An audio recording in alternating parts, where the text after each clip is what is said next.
কেন আঘাত না লাগে কিভাবে দেখাবে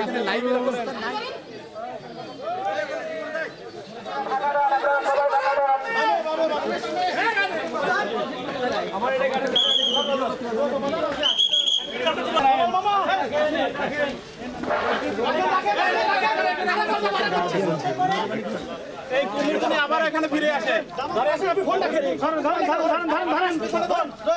গাড়ি যা কাজ করে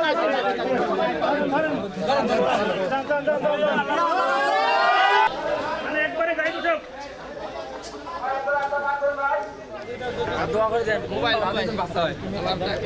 এই ধলাবারকে এখন বিদায় দিয়ে বিষয়টা একটা নিরাপত্তার যেহেতু ইস্যু চলে এসেছে আপনারা জানেন, সে বিষয়টা মাথায় রেখে গতকাল রাতে জেলা প্রশাসক সম্মেলন কক্ষে সবার সম্মিলিত একটা মতামতের ভিত্তিতে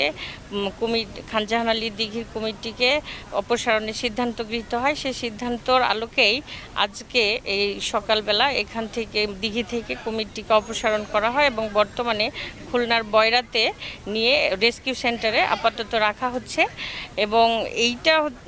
রাখা হচ্ছে এবং পরবর্তীতে আমরা পরবর্তী কী সিদ্ধান্ত হবে সেটা আপনাদের পরে জানাবো।